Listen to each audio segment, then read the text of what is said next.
ये लूसेंट और स्पीडी का 18वां एपिसोड है। चलिए शुरू करते हैं। सिद्धार्थ जब कपिलवस्तु की सैर पर निकले तो उन्होंने निम्न 4 दृश्यों को क्रमशः देखा। बूढ़ा व्यक्ति, एक बीमार व्यक्ति, शव एवं सन्यासी। सांसारिक समस्याओं से व्यथित होकर सिद्धार्थ ने 29 वर्ष की अवस्था में गृह त्याग किया, जिसे बौद्ध धर्म में महाभिनिष्क्रमण कहा गया है। गृह त्याग करने के बाद सिद्धार्थ वैशाली के अलार कलाम से सांख्य दर्शन की शिक्षा ग्रहण की। अलार कलाम सिद्धार्थ के प्रथम गुरु हुए, जिससे उन्होंने शून्य का ज्ञान प्राप्त किया। अलार कलाम के बाद सिद्धार्थ ने राजगीर के रुद्रक रामपूत से शिक्षा ग्रहण की, जिससे उन्होंने योग का ज्ञान प्राप्त किया। पुरुवेला में सिद्धार्थ को कौंडिन्य, बप्पा, भादिया, महानामा एवं असागी नामक 5 साधक मिले। बिना अन्न जल ग्रहण किए 6 वर्ष की कठिन तपस्या के बाद 35 वर्ष की आयु में बैसाख की पूर्णिमा की रात रंजना फल्गु नदी के किनारे पीपल वृक्ष के नीचे सिद्धार्थ को ज्ञान की प्राप्ति हुआ। ज्ञान प्राप्ति के बाद सिद्धार्थ बुद्ध के नाम से जाने गए। वह स्थान बोधगया कहलाया। बुद्ध ने अपना प्रथम उपदेश सारनाथ ऋषिपत्तनम में दिया, जिसे बौद्ध ग्रंथों में धर्मचक्र प्रवर्तन कहा गया है। बुद्ध ने अपने उपदेश जनसाधारण की भाषा पाली में दिए। बुद्ध ने अपने उपदेश कौशल, वैशाली, कौशाम्बी व अन्य राज्यों में दिए। सर्वाधिक उपदेश कौशल देश की राजधानी श्रावस्ती में दिए। इनके प्रमुख अनुयायी शासक बिंबिसार, प्रसेनजीत, उदयन थे। बुद्ध की मृत्यु 80 वर्ष की अवस्था में 483 ईसा पूर्व में कुशीनारा, देवरिया, उत्तर प्रदेश में चूर्ण द्वारा अर्पित भोजन करने के बाद हो गई, जिसे बौद्ध धर्म में महापरिनिर्वाण कहा गया। मल्लों ने अत्यंत सम्मानपूर्वक बुद्ध का अंत्येष्टि संस्कार किया। एक अनुश्रुति के अनुसार मृत्यु के बाद बुद्ध के शरीर के अवशेषों को 8 भागों में बांटकर उन पर 8 स्तूपों का निर्माण कराया गया। बुद्ध के जन्म एवं मृत्यु की तिथि को चीन परंपरा के कैंटोन अभिलेख के आधार पर निश्चित किया गया है। बौद्ध धर्म के बारे में हमें विशद ज्ञान त्रिपिटक, विनय पिटक, सुत्त पिटक एवं अभिधम्म पिटक से प्राप्त होता है। तीनों पिटकों की भाषा पाली है। थेरवाद मत की पाली त्रिपिटक सबसे पुराना है। सुत्त पिटक में बुद्ध के धार्मिक सिद्धांतों को संवाद के रूप में संकलित किया गया है। विनय पिटक में संघ के भिक्षु एवं भिक्षुणी के लिए बनाए गए नियमों का संग्रह किया गया है और इसमें संघ के अनुशासन के तोड़ने पर किए जाने वाले प्रायश्चितों की सूची भी दी गई है। अभिधम्म पिटक में, सूत्र पिटक में, अभिधम्म पिटक में, सुत्त पिटक में वर्णित सिद्धांतों के सुव्यवस्थित अनुशीलन के लिए आवश्यक सूचियों को सारांश तथा प्रश्नोत्तरी का समावेश किया गया है। नोट: पाली त्रिपिटकों का 1ली शताब्दी ईसा पूर्व में श्रीलंका के शासक बतगामनी की देखरेख में पहली बार लिपिबद्ध किया गया। सूत्र पिटक के 5 निकाय हैं: दिग्घ, मध्यम, संयुक्त, संगुत्तर, खुदक। बुद्ध के पूर्व जन्मों से जुड़ी जातक कथाएं खुदक निकाय की 15 पुस्तकों में से एक है। खुदक निकाय में धम्मपद, नैतिक उपदेशों का पदात्मक संकलन, थेरा गाथा, बौद्ध भिक्षुओं का गीत और थेरी गाथा, बौद्ध भिक्षुणियों की गीत है। बौद्ध धर्म मूलतः अनिश्वरवादी है। इसमें आत्मा की परिकल्पना भी नहीं है। बौद्ध धर्म में पुनर्जन्म की मान्यता है। तृष्णा को क्षीण हो जाने की अवस्था को ही बुद्ध ने निर्वाण कहा है। विश्व दुखों से भरा है का सिद्धांत बुद्ध ने उपनिषद से लिया। बुद्ध के अनुयायी 2 भागों में विभाजित थे। भिक्षुक: बौद्ध धर्म के प्रचार के लिए जिन्होंने संन्यास ग्रहण किया उन्हें भिक्षु कहा गया। उपासक: गृहस्थ जीवन व्यतीत करते हुए बौद्ध धर्म अपनाने वालों को उपासक कहा गया। बौद्ध धर्म के वरिष्ठ साध्वी को थेरी के रूप में जाना जाता था। बौद्ध संघ में सम्मिलित होने के लिए न्यूनतम आयु सीमा 15 वर्ष थी। बौद्ध संघ में प्रविष्ट होने को उम संपदा कहा जाता था।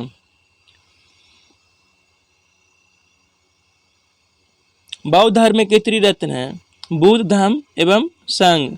बौद्ध सभाएं। प्रथम बौद्ध संगीति 483 ईसा पूर्व में राजगीर में अध्यक्ष थे महाकाश्यप और अजातशत्रु के शासनकाल में हुआ था। द्वितीय बौद्ध संगीति 383 ईसा पूर्व में वैशाली अध्यक्ष सवाकामी शासनकाल कालाशोक। तृतीय बौद्ध संगीति 250 ईसा पूर्व में पाटलिपुत्र में अध्यक्ष मोगलीपुत्तिस थे और शासनकाल अशोक का था। चतुर्थ बौद्ध संगीति 98 ईसा पूर्व में कुंडलवन जम्मू कश्मीर अध्यक्ष वसुमित्र या अश्वघोष और शासनकाल कनिष्क का था। चतुर्थ बौद्ध संगीति के बाद बौद्ध धर्म दो भागों हीनयान एवं महायान में विभाजित हो गया। बौद्ध धर्म के महायान संप्रदाय का आदर्श बोधिसत्व है। बोधिसत्व दूसरे के कल्याण को प्राथमिकता देते हुए अपने निर्वाण में विलंब करते हैं। हीनयान का आदर्श अहर्त पद को प्राप्त करना है। जो व्यक्ति अपनी साधना से निर्वाण की प्राप्ति करते हैं उन्हें ही अहर्त कहा जाता है। धार्मिक जुलूस का प्रारंभ सबसे पहले बौद्ध धर्म के द्वारा प्रारंभ किया गया। बौद्धों का सबसे पवित्र त्यौहार वैशाख पूर्णिमा है, जिसे बुद्ध पूर्णिमा के नाम से भी जाना जाता है। इसका महत्व इसलिए है कि बुद्ध पूर्णिमा के ही दिन बुद्ध का जन्म, ज्ञान की प्राप्ति एवं महापरिनिर्वाण की प्राप्ति हुई थी। बुद्ध ने सांसारिक दुखों के संबंध में 4 आर्य सत्यों का उपदेश दिए हैं। दुख, दुख समुदाय, दुख निरोध, दुख निरोधागमनी प्रतिपदा। इन सांसारिक दुखों से मुक्ति हेतु बुद्ध ने अष्टांगिक मार्ग की बात कही है। ये साधना सम्यक दृष्टि, सम्यक संकल्प, सम्यक वाणी, सम्यक क्रमांत, सम्यक आजीव, सम्यक व्यायाम, सम्यक स्मृति एवं सम्यक समाधि। बुद्ध के अनुसार अष्टांगिक मार्गों के पालन करने के उपरांत मनुष्य की भव तृष्णा नष्ट हो जाती है और उसे निर्वाण प्राप्त हो जाता है। निर्वाण बौद्ध धर्म का परम लक्ष्य है, जिसका अर्थ है दीपक का बुझ जाना, अर्थात जीवन मरण चक्र से मुक्त हो जाना। बुद्ध ने निर्वाण प्राप्ति को सरल बनाने के लिए निम्न 10 शीलों पर बल दिया। अहिंसा, सत्य, अस्तेय, चोरी न करना, अपरिग्रह, किसी प्रकार की संपत्ति न रखना, मद सेवन न करना, असमय भोजन न करना, सुखप्रद बिस्तर पर नहीं सोना, सुखप्रद बिस्तर पर नहीं सोना, धन संचय नहीं करना, स्त्रियों से दूर रहना और नृत्य गान आदि से दूर रहना। गृहस्थों के लिए केवल प्रथम 5 शील तथा भिक्षुओं के लिए 10 शील मानना अनिवार्य था। बुद्ध ने मध्यम मार्ग, मध्यमा प्रतिपद का उपदेश दिया। अनिश्वरवाद के संबंध में बौद्ध धर्म एवं जैन धर्म में समानता है। जातक कथाएं प्रदर्शित करती हैं कि बोधिसत्व का अवतार मनुष्य के रूप में भी हो सकता है तथा पशुओं के रूप में भी। बोधिसत्व के रूप में पुनर्जन्मों की दीर्घ श्रृंखला के अंतर्गत बुद्ध ने शाक मुनि के रूप में अपना अंतिम जन्म प्राप्त किया, किंतु इसके उपरांत मैत्रेय तथा अन्य अनाम बुद्ध भी अवतरित होने शेष हैं। सर्वाधिक बुद्ध मूर्तियों का निर्माण गंधार शैली में किया गया, लेकिन बुद्ध की प्रथम मूर्ति संभवतः मथुरा कला में बनी थी। बोधि वृक्ष के नीचे सर्वप्रथम जो देवालय बना था उसका निर्माता सम्राट अशोक थे। उस देवालय के चारों ओर जो वेदिका बनी हुई है वह मौर्य काल के बाद लगभग 100 ईसा पूर्व में बनाई गई थी। मंदिर के भीतर बहुत से दीवालों में जो प्रतिमाएं स्थापित है वे पाल राजाओं के शासनकाल में 8वीं शताब्दी में बनाई गई थी, लेकिन वास्तविक महाबोधि मंदिर जिस अवस्था में आज खड़ा है वह अधिकतर औपनिवेशिक काल में अपने 7वीं शताब्दी के पुराने रूप में बनाया गया था। मंदिर का रूपांकन असमान किस्म का है, न तो इसमें पूरी तरह द्रविड़ और न ही नागर शैली का मंदिर कहा जा सकता है। यह नागर मंदिर की तरह संकरा लेकिन द्रविड़ मंदिर की तरह बिना मोड़ सीधे ऊपर की ओर उठा हुआ है। तिब्बत, भूटान एवं पड़ोसी देशों में बौद्ध धर्म का प्रचार पदम संभव गुरु रिनपाच ने किया। इनका संबंध बौद्ध धर्म के वज्रयान शाखा से था। इनकी 123 फीट ऊंची मूर्ति हिमाचल प्रदेश रेवाल रसर झील में है। भारत में उपासना की जाने वाली प्रथम मूर्ति संभवतः बुद्ध की थी। स्तूप वैदिक काल से भारत में प्रचलित समाधान टीले थे, जिसमें मृतकों के अवशेष और राख को रखा जाता था। अशोक के शासनकाल में स्तूप कला अपने चरमोत्कर्ष पर पहुंच गई। उसने अपने राजकाल के दौरान लगभग 84,000 स्तूप बनवाए। भारत के महत्वपूर्ण बौद्ध मठ। ताबो मठ कहाँ है? ताबो मठ हिमाचल प्रदेश में। तामग्याल मठ धर्मशाला हिमाचल प्रदेश। हेमिस मठ लद्दाख। हेमिस मठ कहाँ? लद्दाख में स्थित है हेमिस मठ। थिक्से मठ लद्दाख में थिक्से मठ। सासुर मठ लाहौल स्पीति हिमाचल प्रदेश। मिंड्रालिंग मठ देहरादून उत्तराखंड में। रूमटेक मठ गंगटोक सिक्किम। तवांग मठ अरुणाचल प्रदेश में। नामड्रिलिंग मठ मैसूर कर्नाटक में। बोधि मंडा मठ बोधगया बिहार में। वैदिक परंपरा से प्रेरित स्तूपों को बौद्ध द्वारा लोकप्रिय बनाया गया।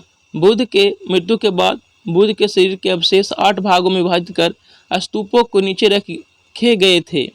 स्तूपों को 5 श्रेणियों में वर्गीकृत किया जा सकता है। अवशेष स्तूप, जिसमें बुद्ध और अन्य धार्मिक व्यक्तियों के अवशेष रखे गए हैं, जैसे सांची का स्तूप। वास्तु स्तूप, जिसमें बुद्ध या उनके शिष्यों से संबंधित वस्तुएं रखी गई है, जैसे वैशाली का स्तूप। स्मारक स्तूप, जो बुद्ध और उनके शिष्यों के जीवन की घटनाओं को याद करने के लिए बनाए गए हैं, जैसे श्रीलंका का अनुराधापुर का स्तूप। प्रतीकात्मक स्तूप, जो बौद्ध धर्म शास्त्र के विभिन्न पहलुओं के प्रतीक के लिए बनाए गए हैं, जैसे लेह स्तूप। मन्नत स्तूप, जो यात्राओं के उपलक्ष्य में या आध्यात्मिक लाभ प्राप्त करने के लिए बनाए गए हैं। अशोक द्वारा बनाए गए स्तूपों में सबसे प्रसिद्ध मध्य प्रदेश का सांची स्तूप है। उत्तर प्रदेश में पिपरहवा का स्तूप सबसे प्राचीनतम स्तूप है। स्तूप आमतौर पर अवशेषों का निक्षेपागार होता था। बौद्ध परंपरा में स्तूप एक संकल्प अर्पित या स्मारक संरचना होती थी। भाजा गुफाएं ईसा पूर्व 2वीं शताब्दी के दौरान निर्मित 22 चट्टानों की काटकर बनाई गई गुफाओं का एक समूह है। यह महाराष्ट्र के लोनावाला के पास पुणे जिले में स्थित है। यह हीनयान बौद्ध संप्रदाय से संबंधित है। गुफा में कई स्तूप हैं। बंगाल क्षेत्र में पाल राजवंश के शासनकाल के दौरान बौद्ध धर्म की वज्रयान शाखा के विकास के प्रभाव से बौद्ध देवियों की पूजा की जाने लगी थी। इसके अंतर्गत तारा देवी की मूर्तियां अत्यंत लोकप्रिय हुई। इन मूर्तियों में तारा को एक सिंहासन पर विराजमान दिखाया गया। उनके साथ एक टेढ़ी कमलनाग उगी हुई दिखाई गई है और उनका दाहिना हाथ अभय मुद्रा में उठा हुआ दिखाया गया है।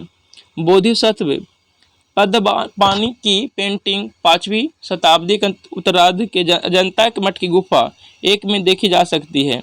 अजंता की ये गुफाएं वर्तमान औरंगाबाद महाराष्ट्र में स्थित है। यहाँ की गुफाएं सभी तीनों रूपों वास्तुकला, मूर्तिकला और चित्रकला से संबंधित है।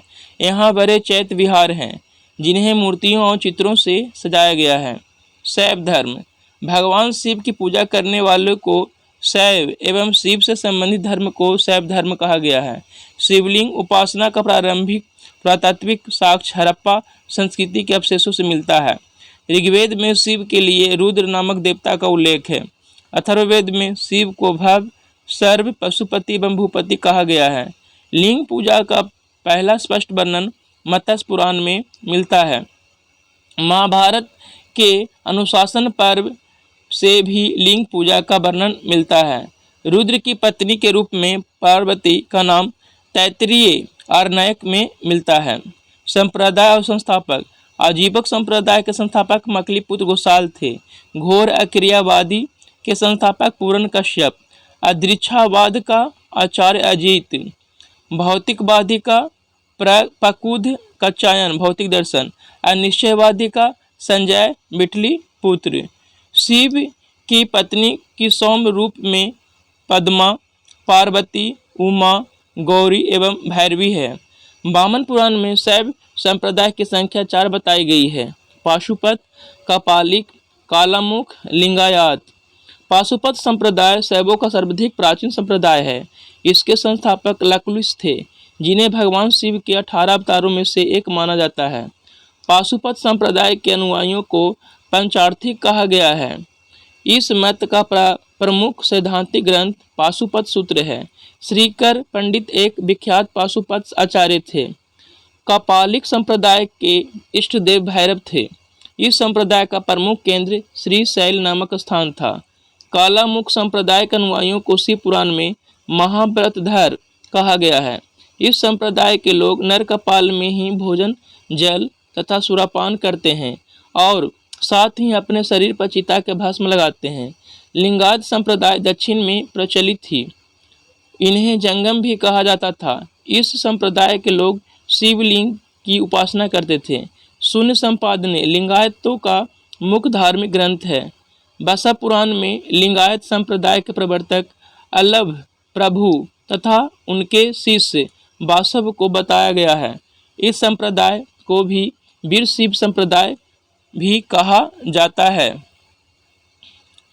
केंद्र शासित प्रदेश जम्मू कश्मीर राज्य के रूप में इसका गठन 26 अक्टूबर 1947 के रूप में हुआ और यूटी के रूप में इसका गठन 31 अक्टूबर 2019 को। ग्रीष्मकालीन राजधानी श्रीनगर, शीतकालीन राजधानी जम्मू कश्मीर है। क्षेत्रफल 42,241 वर्ग किलोमीटर है। जनसंख्या 99.4 लाख। राजकीय भाषा उर्दू, डोगरी, कश्मीरी, हिंदी, अंग्रेजी। उच्च न्यायालय जम्मू कश्मीर उच्च न्यायालय। सीमाएं उत्तर पूर्व में केंद्र शासित प्रदेश लद्दाख, दक्षिण में हिमाचल प्रदेश और पंजाब तथा पश्चिम में पाकिस्तान है। इसमें जिलों की संख्या 20 है। अनंतनाग, बांदीपोरा, बारामुल्ला, कुलगाम, बड़गांव, डोडा, गांदरबल, जम्मू, कठुआ, किश्तवाड़, पुंछ, कुपवारा, पुलवामा, रामबन, रियासी, राजौरी, सांबा, शोपिया, श्रीनगर तथा उधमपुर। नृत्य कूड़, छाजा, दमहाल, डोगरी। कूड़, छाजा, दमहाल डोगरी नृत्य है। राष्ट्रीय उद्यान दाचीगाम, किश्तवाड़, सलीम अली एवं गुलमर्ग वन्यजीव अभयारण्य। त्यौहार ट्यूलिप, गुरेज, नवरेह, तकी, तसोरम। विधानसभा सदस्यों की संख्या 114 है। विधानसभा का कार्यकाल 5 वर्षों का। लोकसभा सदस्यों की संख्या 5 है। राज्यसभा सदस्यों की संख्या 4 है। प्रमुख बांध बगलिहार, दुलहस्ती, सलाल, पाकड़डल सभी चिनाब नदी पर है। सबसे बड़ा जिला किश्तवाड़। प्रथम उपराज्यपाल गिरीश चंद्र मुर्मू। केंद्र शासित प्रदेश जम्मू कश्मीर की सीमा 2 राज्यों पंजाब एवं हिमाचल प्रदेश तथा एक केंद्र शासित प्रदेश लद्दाख से लगती है। केंद्र शासित प्रदेश लद्दाख की सीमा एक राज्य हिमाचल प्रदेश तथा एक केंद्र शासित प्रदेश जम्मू कश्मीर से लगती है। यूटी जम्मू कश्मीर एकमात्र देश पाकिस्तान से अपनी अंतर्राष्ट्रीय सीमा साझा करती है। जम्मू कश्मीर रियासत के अंतिम शासक महाराजा हरि सिंह थे। 17 अक्टूबर 1949 को जम्मू कश्मीर राज्य में अनुच्छेद 370 लागू हुआ था। भाग 21 में वर्णित अनुच्छेद 370 का संबंध जम्मू कश्मीर को विशेष दर्जा से था। 5 अगस्त 2019 को जम्मू कश्मीर का विशेष राज्य का दर्जा समाप्त हुआ।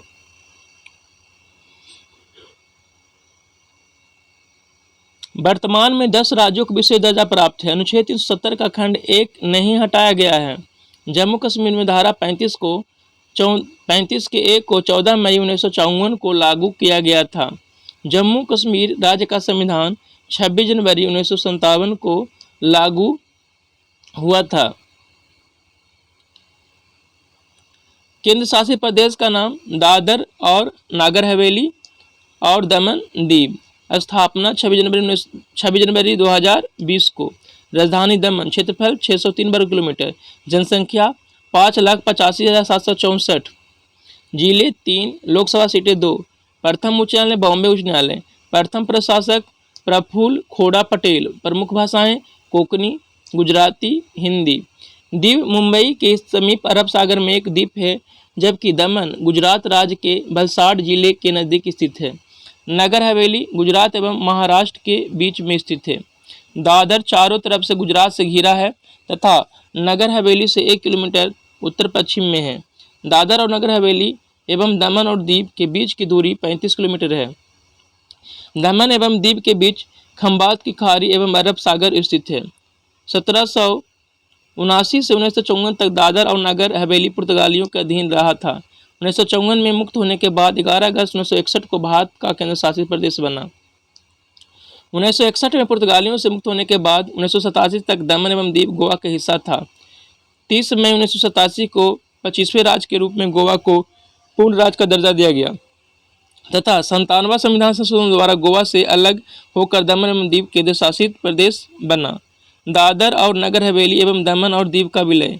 दो केंद्र शासित प्रदेशों दादर और नगर हवेली और दमन और दीव के विलय हेतु दादर और नागर हवेली और दमन और दीव विधेयक 2019 केंद्रीय गृह मंत्री जी कृष्ण रेड्डी द्वारा संसद में पेश किया गया। यह विधेयक 27 नवंबर 2019 को लोकसभा से तथा 3 दिसंबर 2019 को राज्यसभा से पारित हुआ। 9 दिसंबर 2019 को राष्ट्रपति की स्वीकृति के बाद 26 जनवरी 2020 से दादर और नगर हवेली और दमन और दीव का विलय एक केंद्रशासित प्रदेश के रूप में प्रभावी हो गया। विलय का मुख्य उद्देश्य न्यूनतम सरकार अधिकतम शासन है।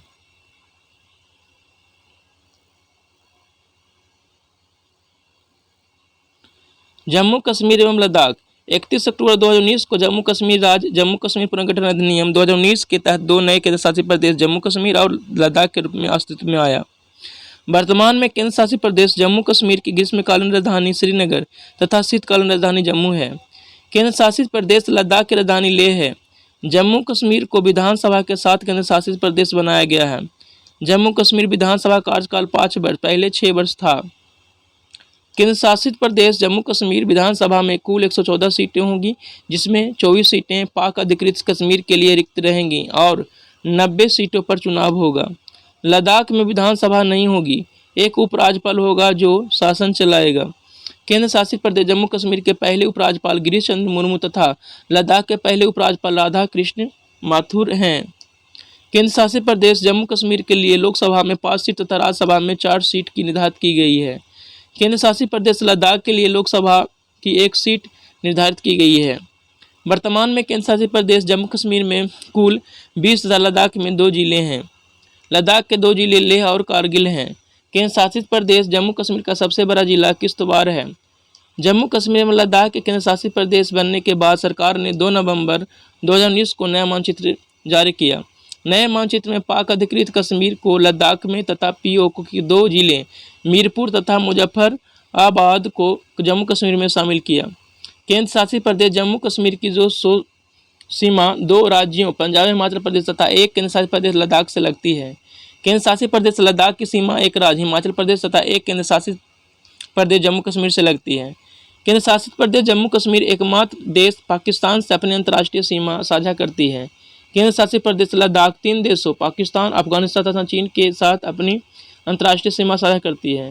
वर्तमान में क्षेत्रफल की दृष्टि से बड़ा केंद्र शासित प्रदेश लद्दाख बन गया है। प्रोटीन अमीनो अम्ल में मिलते हैं। कौन सा एक मानव निर्मित तंतु है? रेयॉन। विटामिन सहायता नहीं करता पाचन क्रिया में। दूषित जल जनित रोग नहीं है। फ्लोराइसिस। सबसे अधिक तीव्रता की ध्वनि उत्पन्न करता है। बाघ। मोटर चालक पीछे की वस्तु को देखता उत्तर दर्पण में। ओजोन परत मनुष्य की रक्षा करती है पराबैंगनी किरणों से। हीमोग्लोबिन में उपस्थित होता है आयरन, लोहा।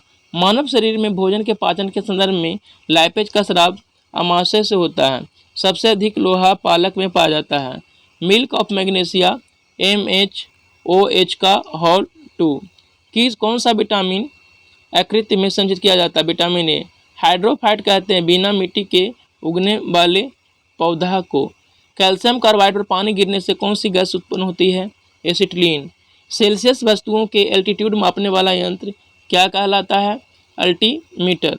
इलेक्ट्रिक आयरन में प्रयुक्त हीटर तत्व बना होता है नाइक्रोम का। जूल सेकेंड इकाई है कोणीय संवेग की। ध्वनि का अध्ययन एकॉस्टिक्स कहलाता है। कोई किरण वायु से जल में प्रवेश करती है तो तरंगदैर्घ्य घट जाता है। ट्रांसफार्मर का प्रयोग वोल्टेज चेंज करने में किया जाता है। गाय का दूध पीलापन का कारण है कैरोटीन। मानव शरीर में पाचन का कार्य किस अंग में संपन्न होता है? छोटी आंत में। हीरा का रासायनिक गुण बहुरंगी। जल की अस्थायी कठोरता का कारण क्या है? Calcium bicarbonate. न्यूक्लियस के अलावा कोशिका के किस अंग में डीएनए रहता है? माइटोकॉन्ड्रिया में। बादलों की दिशा एवं गति मापने वाला यंत्र नेफोस्कोप कहलाता है। शरीर की सबसे बड़ी ग्रंथि यकृत है। बेसेमर प्रक्रिया का उपयोग किसमें होता है? इस्पात में। स्टोरेज बैटरी में किस तत्व का उपयोग होता है? जस्ता। मिठाइयों में जिलेटिन बनाने का कारण है सुगंध एवं स्वाद को बढ़ाना। गन पाउडर मिश्रण होता है सल्फर, चारकोल और सोरा का। वायुयानों के टायरों को भरने में किस गैस का प्रयोग किया जाता है? हीलियम का।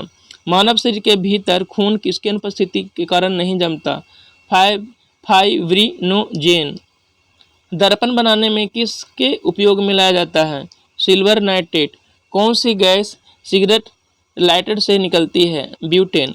निर्जलीकरण निम्न में से किस चीज़ की कमी उत्पन्न करता है? Sodium chloride.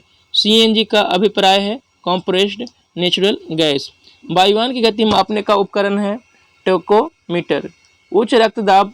उच्च रक्तचाप का प्रमुख कारण है मानसिक तनाव। अनाच्छादन की प्रक्रिया उन क्षेत्रों में अधिक होता है जहां रात में निम्न तापमान होता है। बालू टिब्बा बनाने का कारण होता है पवन का काट।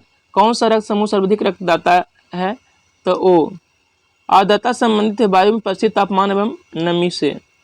पेट्रोल का मुख्य संगठन क्या है? ऑक्टेन।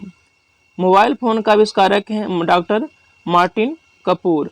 कंप्यूटर में डिस्क ऑपरेटिंग सिस्टम DOS है एक प्रोग्राम जो कंप्यूटर के सभी बुनियादी प्रचालनों को नियंत्रित करता है। मृत तृष्णा बनने का कारण है पूर्ण आंतरिक प्रवर्तन। किसमें भरपूर लौह तत्व पाया जाता है? हरी सब्जियां में। ग्रेसिका एक नली है जो कहलाती है आहार नली। वह भूकंप जिस पर सुनामी उत्पन्न हुआ रिक्टर स्केल पर पाया गया 9.3। कोशिका विभाजन के लिए तर्क तंतुओं को संगठित करते हैं तारक केंद्र। वह कौन सा बल है जिसके कारण पिंड धरती की ओर खींचा चलाता है? गुरुत्वाकर्षण बल। किसी काल्पनिक पिंड के अपनी माध्य स्थिति से अधिकतम विस्थापन को क्या कहलाता है? आयाम। अरंडी के बीच कौन सा भाग तेल देता है? एंडोस्पर्म। तैराक व नदी के मुकाबले समुद्र पानी में तैरना आसान क्यों लगता है? समुद्र पानी घनत्व साधारण पानी से ज़्यादा होता है।